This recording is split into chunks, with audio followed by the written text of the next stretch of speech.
Assalamualaikum warahmatullahi wabarakatuh. Perkenalkan, nama saya Bayu Perdana. Saya mahasiswa Teknik Pertambangan angkatan 2022 dengan NIM 032138222710, kelas B kampus Palembang. Saya akan mereview singkat opini saya di mata kuliah pengantar Teknik Pertambangan yang berjudul Reklamasi Pasca Tambang, Komitmen Nyata atau Sekedar Tanggung Jawab Formalitas. Penambangan adalah salah satu kegiatan ekonomi yang memberikan kontribusi signifikan terhadap pendapatan negara maupun daerah. Sektor ini menyambung devisa, membuka lapangan kerja, dan menggerakkan ekonomi lokal. Namun di balik kontribusi tersebut tersimpan dampak ekologis yang besar, mulai dari kerusakan hutan, pencemaran air, erosi tanah, hingga hilangnya keanekaragaman hayati. Untuk itulah reklamasi pasca tambang ini menjadi sangat penting sebagian bentuk tanggung jawab atas kerusakan yang ditinggalkan dan sebagai upaya memulihkan kembali lingkungan yang telah dieksploitasi. Apa saja itu reklamasi pasca tambang? Reklamasi pasca tambang itu adalah serangkaian kegiatan yang dilakukan untuk memulihkan kondisi lingkungan setelah aktivitas penambangan selesai. Tujuannya bukan sekedar menutupi bekas lubang tambang yang telah dilakukan aktivitas penambangan tersebut, melainkan untuk menghijaukan kembali lahan yang gundul, tetapi dan menciptakan kembali ekosistem yang stabil dan bermanfaat bagi masyarakat serta lingkungan.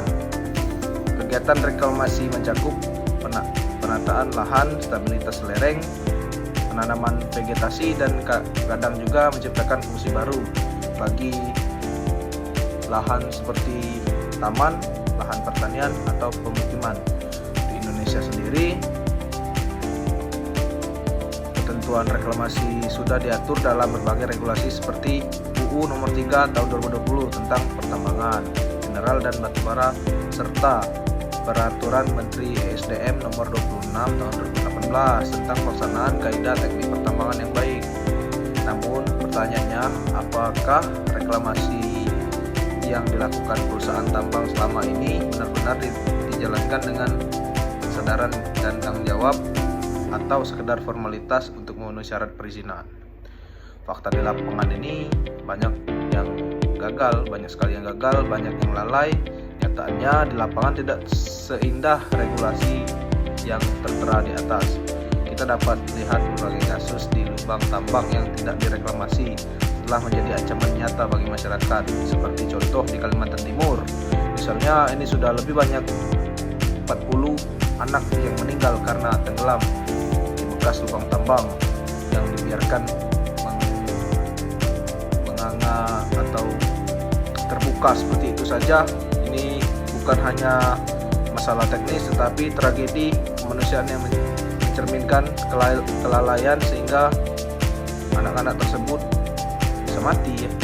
Padahal sesuai ketentuan, setiap perusahaan tambang diwajibkan menyetor dana jaminan reklamasi sebelum melakukan aktivitas penambangan. Dana ini memastikan bahwa reklamasi tetap berjalan walaupun perusahaan tersebut belum tikar.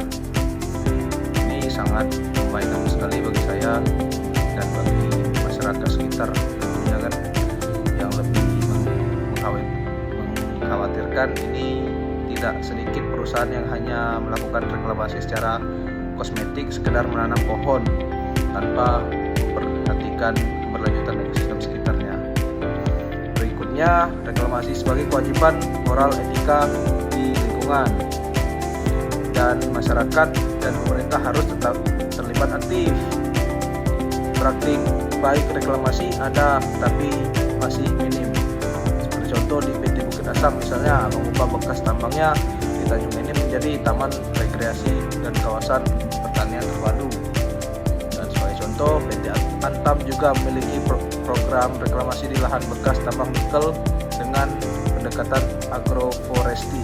Praktik-praktik ini cukup baik dan menunjukkan bahwa reklamasi yang mustahil, bahkan jika dilakukan dengan serius, bisa menciptakan nilai tambah baru bermanfaat untuk jangka panjang. Tentu saja contoh positif masih pengecualian bukan koma, dan reklamasi sebagai cerminan masa depan pertambangan. mati semua orang kan. Dan sebagai penutup, saatnya reklamasi menjadi standar bukan pilihan. Reklamasi pasca tambang bukan pilihan melainkan keharusan. Sudah saatnya kita berhenti memaklumi reklamasi yang setengah hati. Pemerintah harus memperketat pengawasan dan sanksi, masyarakat vokal dalam mengawasi, dan perusahaan harus memandang reklamasi sebagai investasi sosial dan ekologis. Berikut opini dari saya. Wassalamualaikum warahmatullahi wabarakatuh.